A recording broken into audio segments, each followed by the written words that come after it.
यही कहना चाह रही हूँ कि उन बेटियों बहनों को कब इंसाफ देंगे, कब मिलेगा उन बेटियों बहनों को इंसाफ, कब चढ़ाइएगा वो मुजरिम को फांसी की सजा पे, कब मणिपुर के मुख्यमंत्री से आप लीजिएगा इस्तीफा। आज देख लीजिए पूरा मणिपुर जल रहा है और मोदी जी वहाँ के मणिपुर के मुख्यमंत्री टाइट नहीं है तो वहाँ के प्रशासन क्या ठीक रहेगा। आप ही देखिए जब एक प्रशासन के सामने आँख के सामने हर चीज़ हो जाता है और वो वीडियो हम देखें, वीडियो देखने के बाद रुआं खड़ा हो जा रहा है और दिल रो रहा है उस वीडियो को देखने के बाद। क्या ये बीजेपी वाले लोगों को चौधरी मणिपुर के मुख्यमंत्री से क्यों नहीं इस्तीफा मांग कर रहे हैं? चलिए बेगूसराय का हिस्सा देखा जाए तो उसमें तो कार्रवाई हो रही है, बहुत जोरों शोर से कार्रवाई हो रही है और ये बीजेपी वाले लोग कहाँ सो गए हैं? क्या इन लोग को नहीं दिख रहा? क्या इन लोग को बेटी बहन को, इन लोग की बेटी बहन नहीं है? अरे सम्राट चौधरी की ये भी बेटी बहन की ही जैसी है, नरेंद्र मोदी जी के ये भी बेटी बहन की ही जैसी है। क्या उन बेटी बहनों को इंसाफ नहीं मिलेगा? क्या उन बेटी बहनों को? ये बीजेपी वाले लोग 9 साल से जुमला करते आ रहे, जुमला पे जुमला, जुमला पे जुमला, जुमला पे जुमला, आखिर कब तक जुमला आप दीजिएगा? बेटी बहन की इज्जत से आप खिलवाड़ कीजिएगा और एक तरफ बोलिएगा कि एफआईआर तो हुआ है। क्या उस मुख्यमंत्री के उनसे इस्तीफा नहीं मांगना चाहिए? भारत में महिलाओं की स्थिति अच्छी नहीं है, बात चाहे मणिपुर की हो या बिहार की। मणिपुर की हिंसा, उसके बाद वहाँ का वायरल वीडियो आप सबने देखा। अब एक मामला जो है बेगूसराय में भी आया है, उसका भी वायरल वीडियो आप सबने देखा होगा। हमारे साथ बात करने के लिए राजद की अब जो है प्रदेश प्रवक्ता बनने जा रही हैं नसीमा जमाल जी हैं। क्या मैम लगता है आपको कि महिलाओं की जो स्थिति है, उनके साथ जो हिंसा का मामला है वो काफ़ी हद तक बढ़ता जा रहा है? बात चाहे मणिपुर की करें या फिर बिहार की बात करें, मणिपुर में बीजेपी की सरकार है, बिहार में आपकी सरकार है, क्या कहेंगे? देखिए एक तरह से मैं यही कहना चाह रही हूँ आपसे कि सबसे पहले एक बात आपको बता दूँ कि जब नरेंद्र मोदी जी नारा लगाए थे, आपको पता होगा, बेटी बचाओ बेटी पढ़ाओ का नारा लगाए थे। ये शायद हमको लग रहा है बेटी बचाओ बेटी पढ़ाओ का नारा नहीं था, ये बेटी को सतर्क करने के लिए नारा था। ये कहीं ना कहीं देखा जाए तो नरेंद्र मोदी जी अपना चेहरा चमकाने के लिए तो विदेश में जाते हैं, विदेश की तो यात्रा करते हैं, 7 देशों में तो ये घूमते हैं, पर इनको कहीं इज्जत नहीं मिलता है, ठीक है।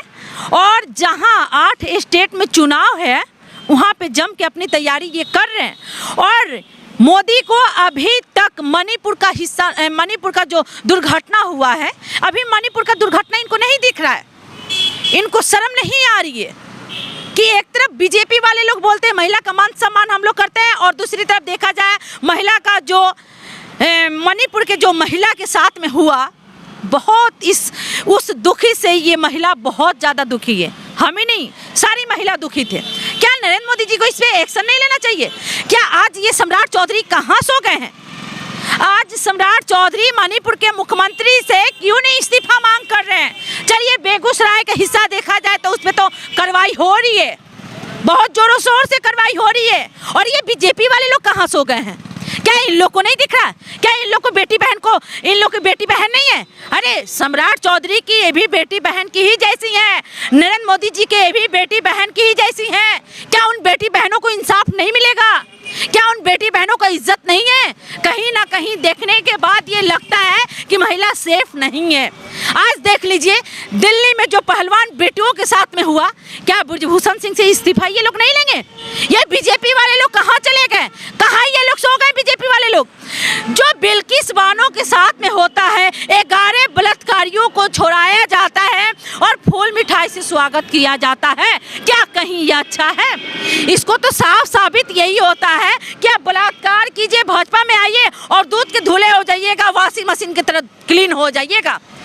ये क्या नरेंद्र मोदी जी को शर्म नहीं आ रही है? आज नरेंद्र मोदी जी देखिए, नरेंद्र मोदी जी जिस तरह कहते हैं कि महिला को हम लोग मान सम्मान करते हैं, आज क्या नरेंद्र मोदी जी को अभी तक मणिपुर में क्यों नहीं गए हैं? क्या बात है?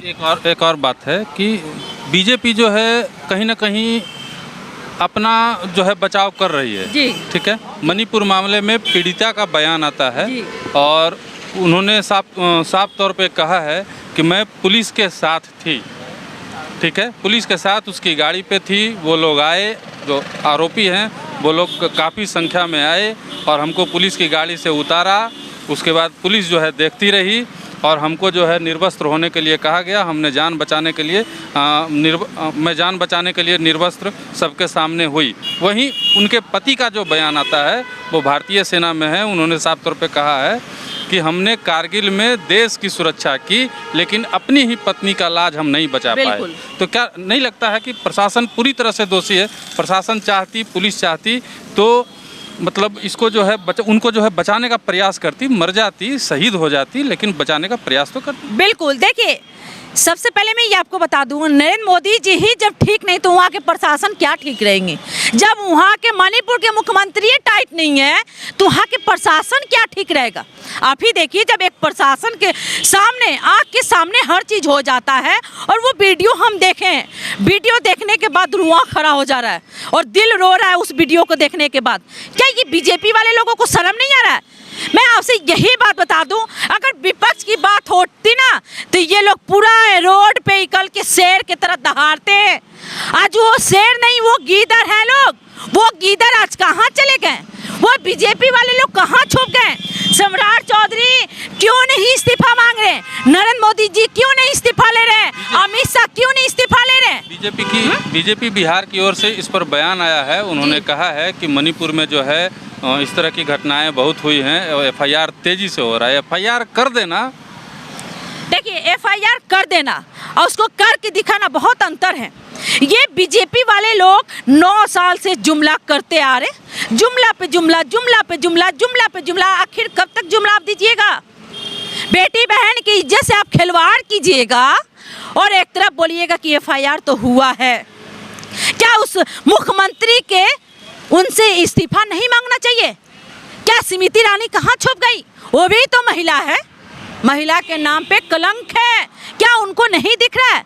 नरेंद्र मोदी जी अगर मणिपुर में चुनाव होने वाला रहता ना तो वहाँ पे एक बार नहीं 1000 बार जाते और कहते पता है क्या, यहाँ से, इस जमीन से तो बहुत पुराना रिश्ता मेरा जुड़ा हुआ है। अभी क्या कीजिएगा, मणिपुर में चुनाव नहीं ना होने वाला है, अभी उसमें टाइम है। और जहाँ 8 स्टेट में अभी होने वाला है चुनाव, वहाँ पे जम के तैयारी कर रहे हैं, विदेश में चेहरा चमका रहे हैं और नरेंद्र मोदी जी को मणिपुर का हिस्सा नहीं दिख रहा है। 200 से ज़्यादा वहाँ पे लोगों को मारा गया, जलाया गया, आँख निकाला गया, घर में आग लगाया गया और फिर भी मोदी जी को नहीं दिख रहा है। एक मिनट, सवाल मेरा आपसे भी है, मेरा नहीं पूरे बिहार वासियों का है, ठीक है? हमने शुरुआत में भी बेगूसराय के घटना का जिक्र किया था। आपने इतनी देर में बेगूसराय के बारे में एक शब्द नहीं बोला। नहीं, आपको बोले कि आपको बोले, शायद आपको याद नहीं होगा, बेगूसराय में जो कांड हुआ उस पर कार्रवाई हो रहा है। क्या हुआ? उसमें कार्रवाई हो रहा है। आप देखिए क्या होगा, आपको 2 से 3 दिन में पता चल जाएगा। हम लोग जाली काम करना नहीं जानते, हम लोग बीजेपी वाले नहीं हैं, जुमला हम लोग नहीं देते हैं। जो आज मणिपुर में जुमलाबाजी ये कर रहे हैं ना, अभी तक नरेंद्र मोदी जी मणिपुर में नहीं गए। क्यों, डर है क्या? क्यों नहीं गए? अपने मुख्यमंत्री से क्यों नहीं इस्तीफा मांग लिए? ये बीजेपी वाले लोग क्यों नहीं मुख्यमंत्री से इस्तीफा मांग लिए? तो ये संसदीय सीट है, हाँ, क्यों नहीं मांग लिए? आखिर है तो बीजेपी वाले लोग को ना। चल भी गया तो क्या होगा? तो ये संसदीय सीट है, चला भी जाएगा तो क्या होगा? सही कह रहे हैं। तो अभी 8 स्टेट में चुनाव है तो वहाँ पे लगे हैं। अगर मणिपुर में भी होता तो यहाँ पे भी आके अपना लगे रहते हैं। मैं यही कहना चाह रही हूँ कि उन बेटियों बहनों को कब इंसाफ देंगे? कब मिलेगा उन बेटियों बहनों को इंसाफ? कब चढ़ाइएगा वो मुजरिम को फांसी की सजा पे? कब मणिपुर के मुख्यमंत्री से आप लीजिएगा इस्तीफा? आज देख लीजिए, पूरा मणिपुर जल रहा है और मोदी जी ऐश कर रहे हैं। बीजेपी वाले लोग चैन का नींद सो रहे हैं, फिर भी इनको नहीं दिखाई दे रहा। और रहा बात बेगूसराय, तो बेगूसराय से बहुत ज़्यादा वहाँ पे कार्रवाई चल रहा है। आप तेज़ी से देखिएगा, 2 से 3 दिन में आपको मिलेगा कि क्या हुआ वहाँ पे, आपको पता चल जाएगा। चलिए, ये थी नसीमा जमाल जी, जिन्होंने साफ तौर पे मणिपुर मामले को लेकर के बीजेपी और नरेंद्र मोदी, अमित शाह पे सवाल उठाए हैं। और वहीं बेगूसराय की घटना के बारे में इन्होंने कहा है कि हम बीजेपी वालों के जैसे नहीं हैं, हमारी सरकार जो है कानून को लेकर बहुत सख्त है और जल्द ही 2 से 3 दिनों के अंदर जो है बेगूसराय के आरोपियों को सज़ा दिलाई जाएगी।